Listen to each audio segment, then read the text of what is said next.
vous souhaite la bienvenue à ce culte prévu pour le 3e dimanche après Pâques, le dimanche jubilaté. Poussez vers Dieu des cris de joie, vous, tous les habitants de la terre. Chantez la gloire de son nom. Célébrez sa gloire par vos louanges. Dites à Dieu que ta manière d'agir est redoutable. À cause de la grandeur de ta force, tes ennemis te flattent. Venez voir ce que Dieu a fait. Il est redoutable quand il agit envers les hommes. Il domine éternellement par sa puissance. Ses yeux observent les nations. Peuple, bénissez notre Dieu. Faites retenir sa louange. Il nous a conservé la vie et il n'a pas permis que notre pied trébuche. Au nom du Père et du Fils et du Saint-Esprit. Amen. Confessons nos péchés à notre Dieu miséricordieux.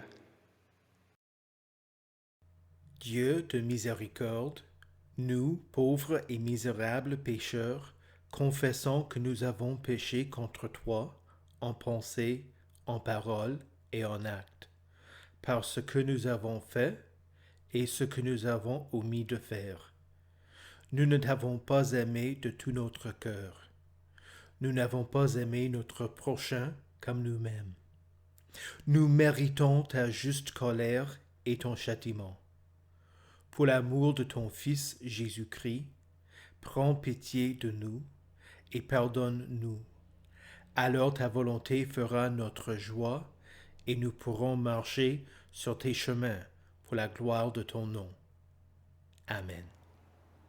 Ce n'est pas par des choses corruptibles comme l'argent ou l'or que vous avez été rachetés de la manière de vivre dépourvue de sens que vous avez transmise vos ancêtres, mais par le sang précieux de Christ qui s'est sacrifié comme un agneau sans défaut et sans tache.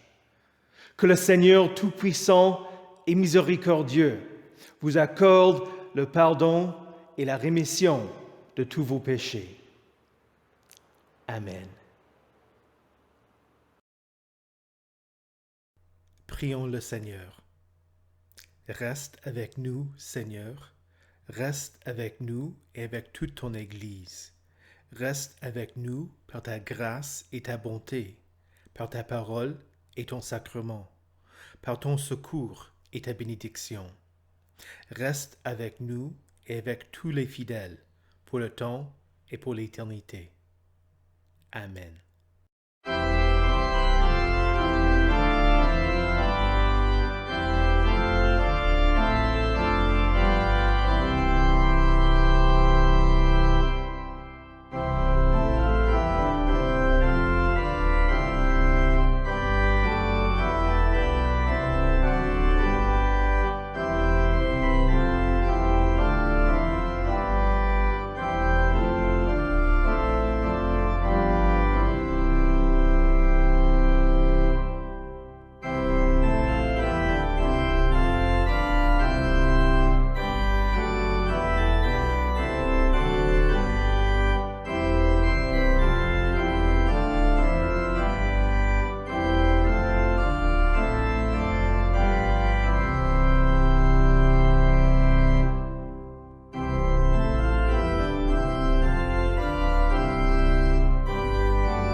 Notre première lecture vient des Actes des Apôtres, chapitre 2, les versets 22 à 32.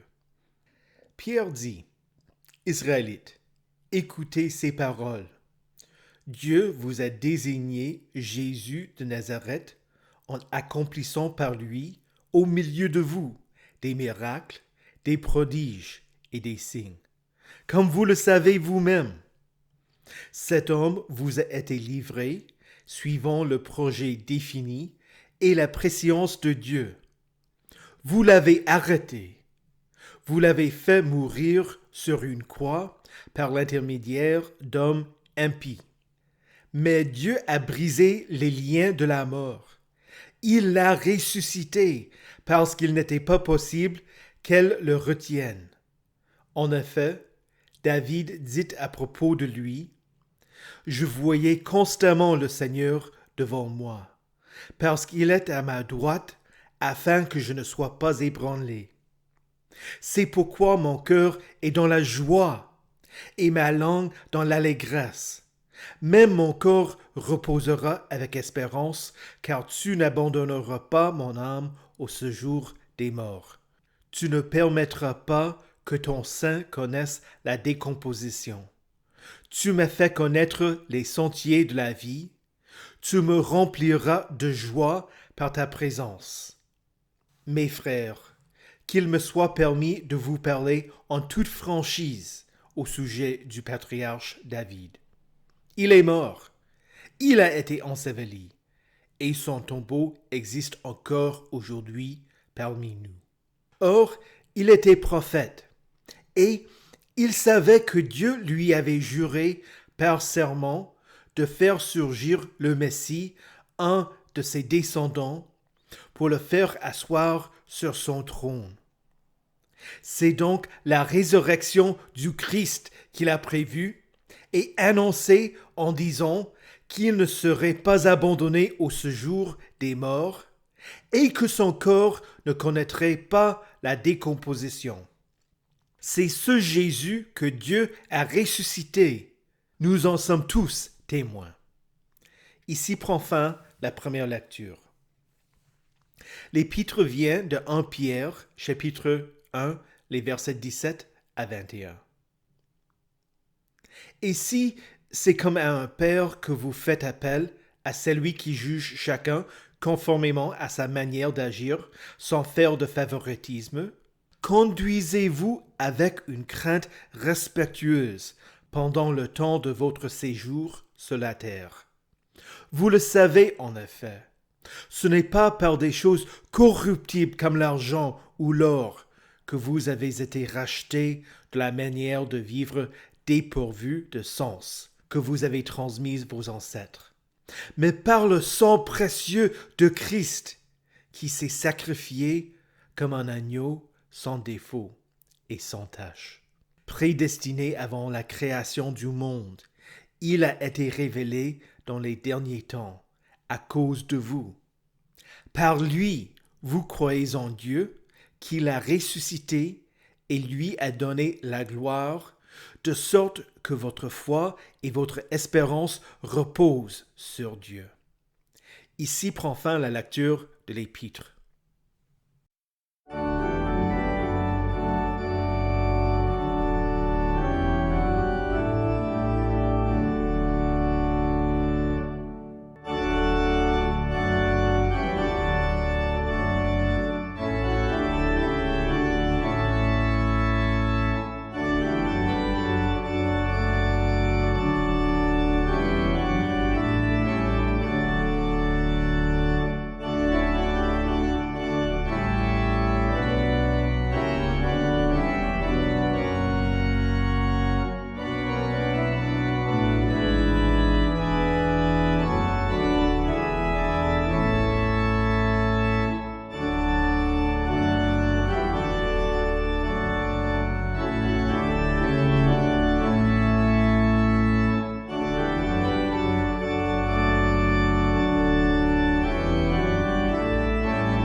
L'évangile pour ce troisième dimanche après Pâques se trouve dans l'évangile de Luc, le chapitre 24, les versets 13 à 35.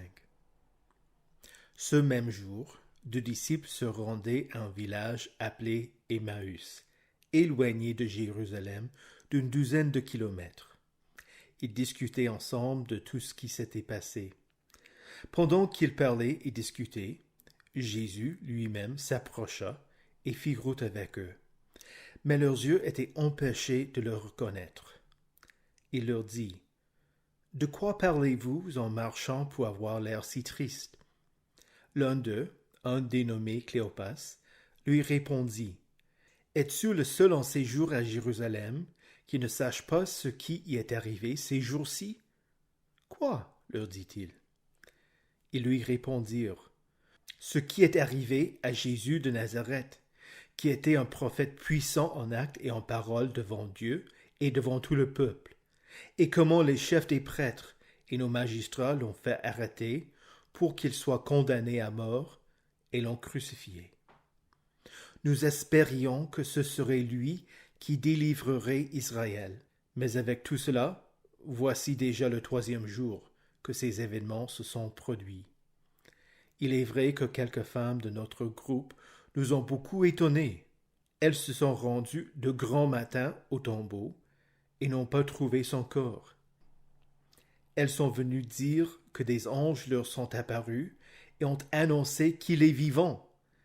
Quelques-uns des nôtres sont allés au tombeau et ils ont trouvé les choses comme les femmes l'avaient dit, mais lui, ils ne l'ont pas vu. Alors Jésus leur dit, « Hommes sans intelligence, dont le cœur est lent à croire tout ce qu'ont dit les prophètes. Ne fallait-il pas que le Messie souffre ces choses et qu'il entre dans sa gloire ?» Puis, en commençant par les écrits de Moïse et continuant par ceux de tous les prophètes, il leur expliqua dans toutes les Écritures ce qui le concernait. Lorsqu'ils furent près du village où ils allaient, il parut vouloir aller plus loin. Mais ils le retinrent avec insistance en disant « Reste avec nous, car le soir approche.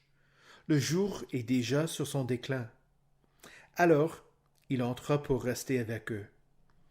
Pendant qu'il était à table avec eux, il prit le pain et, après avoir prononcé la prière de bénédiction, il le rompit et le leur donna.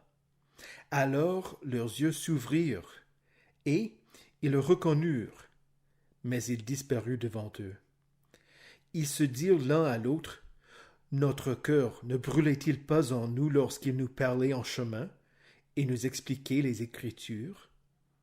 Ils se levèrent à ce moment même et retournèrent à Jérusalem, où ils trouvèrent les 11 et les autres qui étaient rassemblés, et leur dirent, « Le Seigneur est réellement ressuscité, et il était apparu à Simon. » Alors les 2 disciples racontèrent ce qui leur était arrivé en chemin et comment ils avaient reconnu au moment où ils rompaient le pain. Ici prend fin la lecture de l'Évangile. Heureux ceux qui écoutent la parole de Dieu et qui la gardent. Avec l'Église universelle, confessons maintenant notre foi chrétienne. Je crois en Dieu, le Père Tout-Puissant, Créateur du ciel et de la terre. Je crois en Jésus-Christ, son Fils unique, notre Seigneur, qui a été conçu du Saint-Esprit et qui est né de la Vierge Marie. Il a souffert sous Ponce Pilate. Il a été crucifié, il est mort, il a été enseveli. Il est descendu aux enfers. Le 3e jour, il est ressuscité des morts. Il est monté au ciel. Il siège à la droite de Dieu, le Père Tout-Puissant, et il viendra de là pour juger les vivants et les morts. Je crois au Saint-Esprit, la Sainte Église universelle, la communion des saints, la rémission des péchés, la résurrection de la chair et la vie éternelle. Amen.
le texte pour cette prédication est l'Évangile qui vient d'être lu.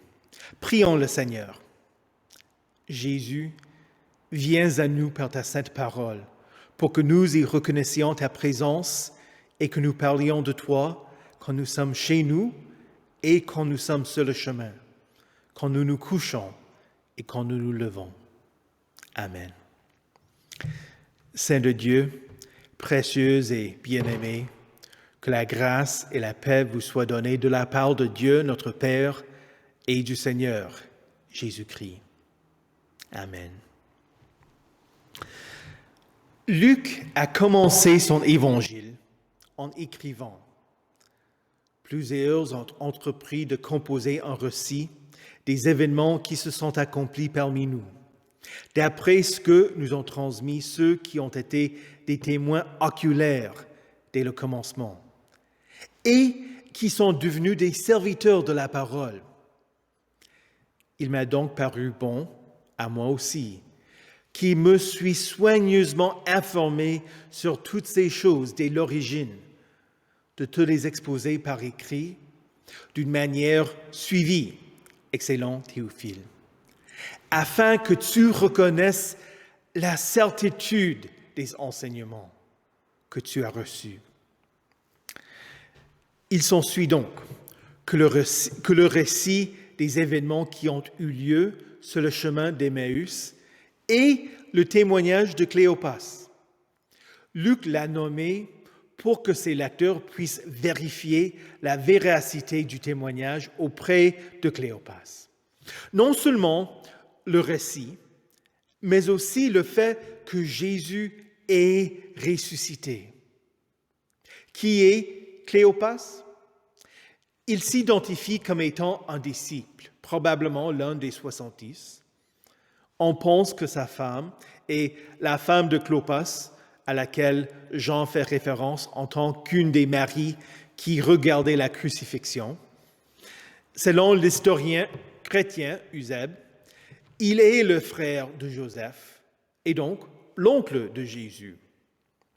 Son fils Siméon est devenu le chef de l'Église à Jérusalem après le martyre de Jacques, un poste qu'il a tenu jusqu'en l'an 108, quand il a été torturé et crucifié lors de la persécution de Trajan. Cléopas et l'autre disciple discutaient lorsque Jésus s'est approché et a fait route avec eux. Cléopas n'a pas aussitôt reconnu son neveu. « Hé, Jésus, est-ce toi? Comment est-ce possible? J'ai entendu dire que tu es ressuscité, mais je ne le croyais pas. » Non. Leurs yeux étaient empêchés de le reconnaître. C'est pourquoi Cléopas a dit à Jésus, « Es-tu le seul en séjour à Jérusalem qui ne sache pas ce qui y est arrivé ces jours-ci? » Cléopas s'attendait à ce que tout le monde sache que Jésus avait été crucifié, qu'il est mort et qu'il a été enseveli. Ces événements ont eu lieu ouvertement, comme l'a dit Paul. Ce n'est pas en cachette que cela s'est passé. Ces deux disciples en route vers Emmaüs avaient l'air tristes. Ils étaient tous les deux dans le deuil. Ils racontaient à leurs compagnons de route, toujours pas reconnus, l'essentiel de ce qui s'était passé. Jésus était un prophète. Ils étaient déçus parce que Jésus est mort. Leurs espoirs qu'il allait délivrer Israël étaient brisés. Ils ont rejeté d'un revers de main la nouvelle répandue par les femmes selon laquelle elles auraient vu un ange. Ils ont douté de la bonne nouvelle qu'avait annoncée l'ange, que Jésus est vivant. Ils n'arrivaient pas à croire les dires des autres disciples selon lesquels le corps de Jésus ne serait plus autant beau. Ils étaient tous les deux incrédules. Et donc, ils rentraient, étant donné qu'il n'y avait plus rien pour eux à Jérusalem. La réaction de ces deux disciples et pour nous une source de réconfort. Il n'avait pas une foi parfaite qui s'accrochait fermement aux promesses de Dieu. Ils ne comprenaient pas toutes les Écritures. Ils étaient dans le deuil après la mort d'un bien-aimé. Ils ne reconnaissaient pas la présence de Dieu parmi eux. Quand nous nous sentons abandonnés, quand nous demandons où Dieu est pour nous, quand nous questionnons Dieu, quand nos espoirs sont brisés, quand nous sommes dans le deuil, nous ne sommes pas seuls. Jésus vient à nous. Cela dit, la réaction de Jésus envers ses disciples est sévère. Il dit qu'ils sont dépourvus de sens. La Nouvelle Bible seconde propose comme traduction « que vous êtes stupides ».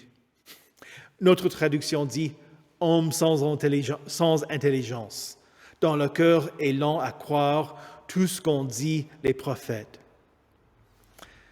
Combien de fois Jésus a-t-il pu m'accuser du même péché? Jésus peut-il t'accuser du même péché, d'être lent à croire tout ce qu'ont dit les prophètes, lent à croire ce qu'il a dit?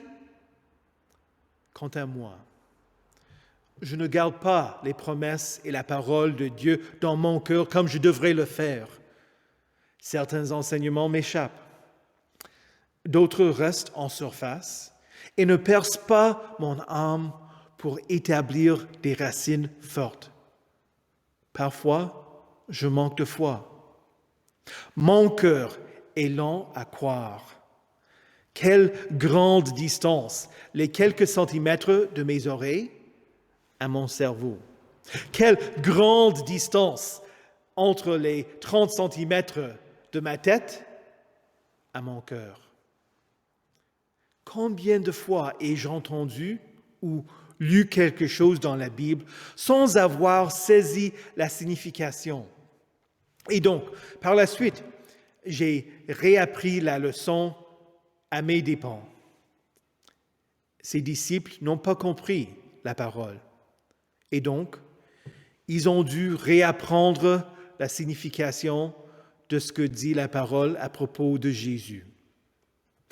Pourtant, Jésus n'a pas laissé ses disciples dans les ténèbres de leur manque de foi. En commençant par les écrits de Moïse et en continuant par ceux de tous les prophètes, il leur expliqua dans toutes les Écritures ce qui le concernait. Je me demande pourquoi il n'a pas suffi que Jésus se révèle à Cléopas et à l'autre disciple. Est-il possible que Jésus ait voulu qu'ils entendent la parole parce que la foi vient de ce que l'on entend et ce que l'on entend vient de la parole de Dieu? Par l'étude de la parole sur le chemin, Jésus enracinait sa parole dans leur cœur pour qu'au moment où ils allaient le reconnaître, ils puissent se réjouir de sorte que leur témoignage ne soit pas ébranlé par après. Qu'a pu être l'enseignement de Jésus sur le chemin d'Emmaüs? Le Messie et la postérité de la femme Ève. Aussi miraculeuse qu'ait été la grossesse de Sarah dans sa vieillesse, encore plus miraculeuse a été la grossesse de Marie.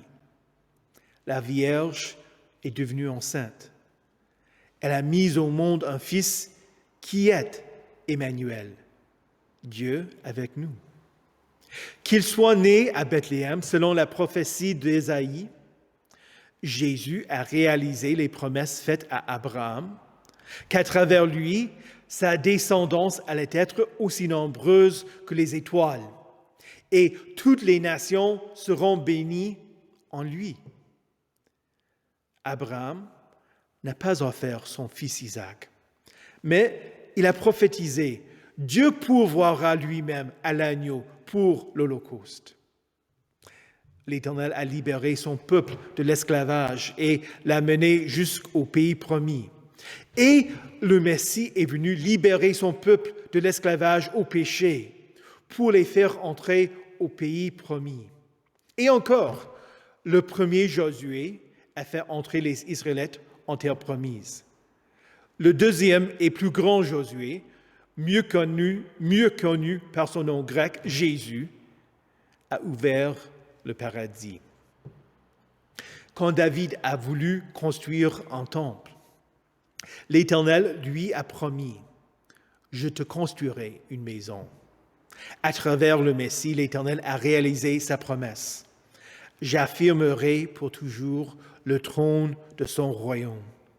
Je serai pour lui un père et il sera pour moi un fils. » Jésus est resté 3 jours au tombeau de la même manière que Jonas a passé 3 jours dans le ventre d'un grand poisson. Et oui, il y a beaucoup d'autres exemples auxquels Jésus aurait pu faire référence pour expliquer ce qui le concernait. Les Écritures rendent témoignage à son sujet. Et Jésus a expliqué et témoigné de tout cela aux disciples, pour qu'ils deviennent eux aussi témoins que Dieu a accompli ce qu'il avait prédit. Cléopas et l'autre disciple n'ont pas rejeté l'enseignement de Jésus. En arrivant chez eux, ils insistèrent pour que Jésus reste avec eux.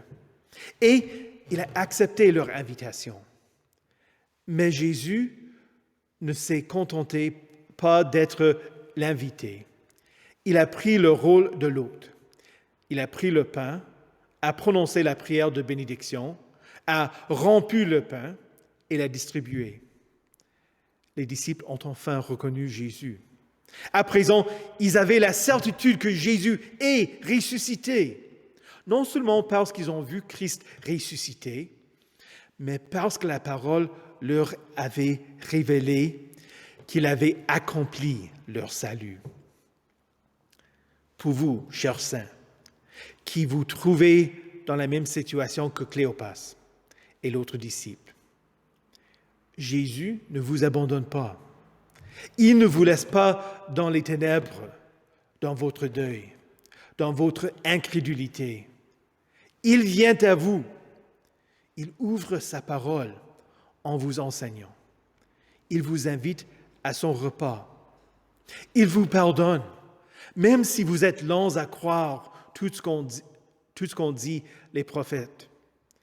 Jésus n'exige pas que vous croyez sans preuve, sans justification, sans réflexion. Pas du tout. Pourquoi Luc a-t-il inclus le récit de Cléopas dans son évangile? Parce qu'il savait qu'un jour, vous seriez dans la même position que Cléopas. Jésus veut que vous reconnaissiez la certitude des enseignements que vous avez reçus. Cléopas ne s'est pas montré sous son meilleur jour, un héros qui aurait tout de suite reconnu son sauveur. Non, il n'a pas cru le témoignage, ni celui des femmes, ni celui des autres disciples qui étaient allés au tombeau. Mais il a été convaincu plus tard par les preuves et en passant du temps avec Jésus. Cléopas et l'autre disciple se sont levés et sont retournés à Jérusalem pour annoncer cette bonne nouvelle. Le Seigneur est réellement ressuscité. Et Jésus, le Seigneur, il vient à vous et reste avec vous, pour que vous qui êtes lents à croire, puissiez tout de même reconnaître et croire que Jésus est ressuscité. Il est vraiment ressuscité. Au nom de Jésus. Amen. Prions pour tout le peuple de Dieu et pour toutes les personnes selon leurs besoins. Chaque pétition conclura « Seigneur, dans ta miséricorde » et je vous invite à répondre « Écoute notre prière ». Ô Dieu, notre Créateur, Nous te remercions de ce que tes bontés ne soient pas épuisées et que tes compassions ne prennent pas fin, mais qu'elles se renouvellent chaque matin. Que les circonstances de cette vie nous poussent à réfléchir à nos voies, les examiner et retourner à toi. Ne nous rejette pas, mais fais preuve de compassion, tant ta bonté est grande. Seigneur, dans ta miséricorde, écoute notre prière. Ô Dieu qui est pour nous un refuge, qui a protégé Daniel dans la fosse aux lions, protège ceux pour qui le travail est dangereux. Donne-nous une foi comme celle de Shadrach, Meshach et Abednego, face à la fournaise ardente. Sachant que tu peux nous délivrer de nos ennemis, même si tu ne le fais pas toujours. Envoie tes anges pour apporter de l'aide à ceux qui vont hériter du salut, en particulier là où ton Église est persécutée. Seigneur, dans ta miséricorde, écoute notre prière. Ô Dieu de toute compassion, aie pitié des personnes malades à cause du virus COVID-19. Aie pitié des personnes qui n'ont pas accès aux soins médicaux et qui en auraient besoin. Aie pitié des personnes qui souffrent de maladies pour lesquelles il n'y a pas de guérison connue. Soulage-les pour qu'ils ne se lassent pas. Nous te rendons grâce pour tous ceux qui ont été guéris de leur maladie, qu'ils te glorifient et te louent toujours pour ta bonté. Seigneur, dans ta miséricorde, écoute notre prière. Ô Dieu, tu renverses les puissants de leur trône et élèves les humbles. Tu rassasies de bien les affamés et renvoies les riches avides. La religion pure et sans tache consiste à visiter les orphelins et les veuves dans leur affliction. Bénis l'activité des organisations de bienfaisance telles qu'Emmaüs à Haguenau ou Caritas à Wörth et tant d'autres qui viennent en aide aux démunis. Bénis les familles qui accueillent chez eux les orphelins. Donne-nous à tous un cœur plein de compassion envers les plus faibles et que nos paroisses soient connues comme étant des refuges car tu es un secours qui ne manque jamais dans la détresse. Seigneur, dans ta miséricorde, écoute notre prière. Ô Dieu de vérité, Jésus a ouvert les Saintes Écritures aux disciples sur le chemin d'Emmaüs. Aie pitié de nous tous quand le cœur est lent à croire tout ce qu'ont dit les prophètes. Approfondis notre connaissance de toi et ouvre-nous ta sainte parole pour que nous comprenions les Écritures qui concernent ton Fils et ce qu'il a accompli pour notre salut. Ouvre nos lèvres et nos bouches proclameront ta louange aux autres qui sont lents à croire, pour qu'ils entendent tes merveilles et te glorifient. Seigneur, dans ta miséricorde, écoute notre prière. Ô Dieu des nations, que nos élus, à tous les niveaux, suivent l'exemple de ton Fils qui est venu non pour être servi, mais pour servir. Donne-leur la sagesse et un cœur plein de bonté, que nous nous soumettions à eux, leur obéissant et soyons prêts à toute bonne œuvre. Seigneur, dans ta miséricorde, écoute notre prière.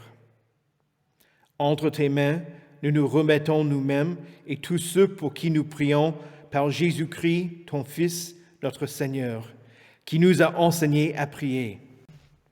Notre Père, qui es aux cieux, que ton nom soit sanctifié, que ton règne vienne, que ta volonté soit faite sur la terre comme au ciel. Donne-nous aujourd'hui notre pain de ce jour. Pardonne-nous nos offenses, comme nous pardonnons aussi à ceux qui nous ont offensés. Et ne nous laisse pas entrer en tentation, mais délivre-nous du mal. Car c'est à toi qu'appartiennent le règne, la puissance et la gloire, au siècle des siècles. Amen. Recevez la bénédiction de notre Seigneur. Que le Seigneur vous bénisse et vous garde. Que le Seigneur fasse luire sa face sur vous et qu'il vous accorde sa grâce. Que le Seigneur tourne son visage vers vous et qu'il vous donne sa paix. Amen.